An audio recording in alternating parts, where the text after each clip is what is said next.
কথায় আছে না যে রাধে সে চুলো বাঁধে, সেরকম সকাল সকাল ঘুম থেকে উঠেই কিন্তু রান্না টান্না সেরে আমরা সবাই মিলে আজকে কোথায় ঘুরতে গেলাম আজকের ভিডিওতে তোমাদের সাথে সবটাই শেয়ার করব। সো হ্যালো গাইস, কেমন আছো তোমরা সবাই? আরো একটি নতুন মিনি ব্লগে তোমাদের সকলকে ওয়েলকাম। প্রত্যেকদিন সকালবেলা উঠেই আগে চিন্তা থাকে যে আজকে বাড়িতে কি রান্না হবে। তো দেখি ফ্রিজে চিংড়ি মাছ ছিল, তো সেই চিংড়ি মাছ দিয়েই ভাবলাম আজকে পটল আলু দিয়ে পটল চিংড়ি করব। আর এদিকে কিন্তু আমি সকালবেলার খাবার রেডি করে ফেলছিলাম, ওদিকে রুটি ঠাকমা করে দিয়েছিল আর তার সাথে কিন্তু আমি আলু তরকারি করে ফেলেছি। আর এদিকে কি কি আজকে হবে সেই সব কিছু কিন্তু আমি কেটে ধুয়ে পরিষ্কার করে রেখে দিয়েছি। আর ওদিকে তরকারি হতে হতে আমি কিন্তু তাড়াতাড়ি করে চিংড়ি মাছটাও ভেজে নিচ্ছি। আর তারপরে এই যে চিংড়ি মাছের মাথাটাও কিন্তু আমি সুন্দরভাবে ভেজে বেটে নেব। আর এই রেসিপিটা অনেকে চেয়েছো, তোমাদেরকে একদিন ভালো করে শেয়ার করবো, বাট আগেও আমি কিন্তু শেয়ার করেছি। দেখো চিংড়ি মাছ কিন্তু আমার ভাজা কমপ্লিট। তারপরে ওই তেলেই আমি কিন্তু এই ভেন্ডিটা দিয়ে দিয়েছি। ভেন্ডির মধ্যে লবণ হলুদ যথেষ্ট পরিমাণে দিয়ে এখন ভেন্ডিটা ঢেকে দেবো, কারণ ভেন্ডি ভাজতে প্রচুর টাইম লাগে। ওদিকে আমার ভেন্ডি ভাজা হচ্ছে আর এদিকে কিন্তু আমি তাড়াতাড়ি করে খাবারটা নিয়ে চলে এসেছি। তাড়াতাড়ি করে খেয়ে দিয়ে শরীরে একটুখানি জোর বাড়াতে হবে, নাহলে আমি সকালবেলা উঠে এত খিদে পাই না। এদিকে রুটি তরকারি খেতে খেতে আমি একটু যেই ফোনটা ধরেছি তখনই দেখি সোমনাথদা ফোন করে বলছে যে আজকে মুভি দেখতে যাবে, তুই যাবি নাকি? আমিও তো ভাবছিলাম অনেকদিন কোথাও যাওয়া হয় না, যাই একটু ঘুরেই আসি। তাই তাড়াতাড়ি করে কিন্তু আমি রান্নাঘরে চলে এসেছি, কারণ আমার কাজটা তাড়াতাড়ি করে করেই যেতে হবে। তো এদিকে আমি তাড়াতাড়ি করে যে আলুগুলো কেটে রেখেছিলাম সেটা কিন্তু আমি এখন ভেজে নিয়েছি। তারপরে যে পটল কেটে রেখেছিলাম, তো এই পটলগুলোও ভেজে নেব। পটল চিংড়ি অনেকদিন ধরে খেতে চাইছিল, বাট পটলগুলো ফ্রিজে রেখে রেখে পুরো পেকে গেছে। তো ওই পাকা পটল দিয়ে কিন্তু আমি আজকে পটল চিংড়ি রান্না করছি। দেখতেই পাচ্ছ ভেতরটা পুরো হলুদ হয়ে গেছে। এই পটল চিংড়ি খেতে কে কে ভালোবাসো আমাকে কিন্তু কমেন্টসে জানিও। আর পটলগুলো না আমি পুরোই ছুলে নিয়েছিলাম, যেহেতু পেকে গেছে আর একটু একটু খোসা রেখে দিলে অতটা ভালোও লাগতো না। তো এরপরে এর মধ্যে কিন্তু আমি লবণ হলুদ দিয়ে ভালো করে এখন পটলটা ভেজে নেবো। আর এই পটল ভাজতেও যে কত টাইম লাগে। পটল ভাজা হতে হতে ওদিকে আমি যে চিংড়ি মাছের মাথাটা বাটবো ওর জন্য কিন্তু আমি রসুন পেঁয়াজ সব কুচি করে নিয়েছি। আর এদিকে পটলের যে মশলাটা যাবে সেটাও কিন্তু তাড়াতাড়ি করে আমি এখন তৈরি করে নিচ্ছিলাম। এর মধ্যে জিরে আদা আর কাঁচা লঙ্কা আর দিয়েছিলাম সামান্য টমেটো কুচি। তো এই পেস্টটা আমি ওকে তাড়াতাড়ি করে দিতে বলেছিলাম, কারণ আমি এদিকে পেঁয়াজটা কাটছিলাম। তো ওইদিকেও তাড়াতাড়ি পেস্ট করে দিয়ে গেছে। আর দেখো আমি কিন্তু রান্নাটা বসিয়েও দিয়েছি। তেলের মধ্যে শুকনো লঙ্কা তেজপাতা দিয়ে আমি কিন্তু মশলাটা ওর মধ্যে দিয়ে ভালো করে কষিয়ে নিয়েছি, কারণ মশলা না ভালো করে কষলে না কেমন কাঁচা কাঁচা গন্ধ বেরোয়। তারপরে আমি একটুখানি জল দিয়েছিলাম, কারণ আর একটু ভালো করে আমার মশলাটা কষানোর দরকার ছিল। আর এদিক থেকে বারবার বৌদিভাই ফোন করছিল যে কতক্ষণে তোমার রান্না হবে, কতক্ষণে আমরা যাব, ঠিক মতো যেতে পারবা তো টাইম মতো? আমি তো তাড়াহুড়ো করে দেখো রান্নাটা শুরু করে দিয়েছি। এখন যে ভেজে রাখা পটল আলুগুলো ছিল ওগুলোই মশলার মধ্যে কিন্তু আমি দিয়ে ভালো করে এখন কষিয়ে নেব, কারণ পুরো আলু আর পটলের গায়ে আমার মশলাটা লাগাতে হবে।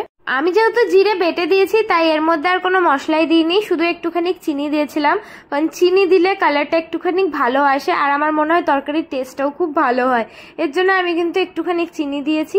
আর তারপরেই কিন্তু সামান্য জল অ্যাড করেছিলাম, কারণ একটুখানি ভালো করে এইটা আমাকে কষাতে হবে, নাহলে পটলগুলো আর আলুগুলো ঠিক মতো সেদ্ধই হবে না।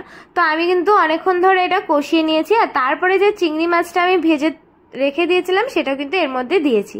এই চিংড়ি মাছ দেওয়ার পরেও আবার খানিকক্ষণ নাড়াচাড়া করার পরে মানে আবার একটু ভালো কষিয়ে নেওয়ার পরে কিন্তু যতটা পরিমাণে আমি এর মধ্যে জলটা অ্যাড করব, যতটা আমার ঝোল দরকার ততটাই কিন্তু আমি এর মধ্যে জল অ্যাড করে দিয়েছি।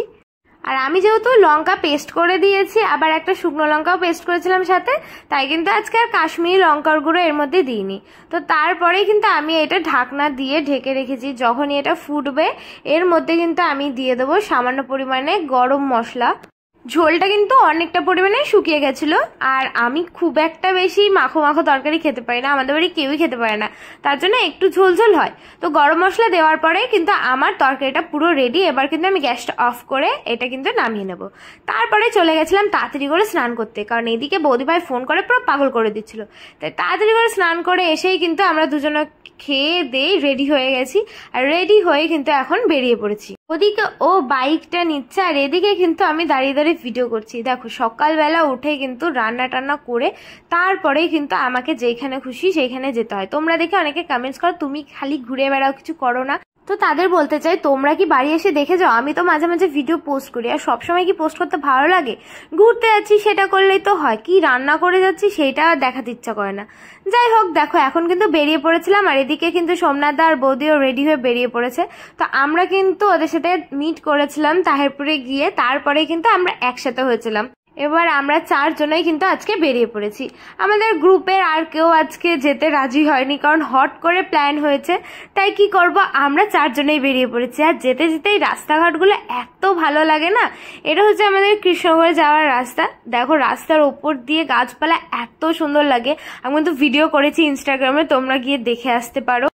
আর এই রাস্তা দিয়ে যেতে যেতে আমার খালি মনে হয় এই রাস্তার নিচে দাঁড়িয়ে আমি খালি ছবি তুলবো, কারণ উপরের ব্যাকগ্রাউন্ডটা এতটা সুন্দর লাগে।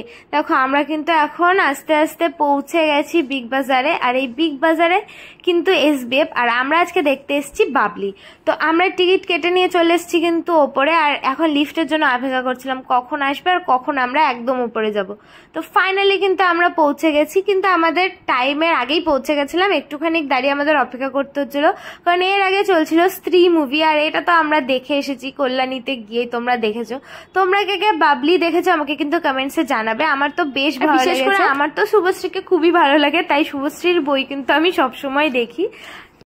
আর আমরা মুভি দেখতে কিনা অনেক কিছু খেয়েছি, বাট ওই অন্ধকারে আমি আর ভিডিও করিনি, যেহেতু মুভিতে ইন্টারেস্ট ছিল আমার। তারপর আমরা কিছু শপিং টপিং করে কিন্তু এই যে রাজবাড়ির সামনে দিয়ে এখন বাড়ি যাচ্ছিলাম। তোমাদেরকেও দেখিয়ে দিলাম কৃষ্ণনগরের রাজবাড়ি, একদিন সকালবেলা এসে ভালো করে দেখাবো। তো বন্ধুরা, আজকের ভিডিওটা তোমাদের কেমন লাগলো অবশ্যই কমেন্টস করে জানাবে। ভালো লাগলে লাইক শেয়ার করে দেবে, আমার পেজটা ফলো করবে। তোমরা কে কে বাবলি দেখেছো সেটাও কমেন্টসে জানিও। তো আজকের জন্য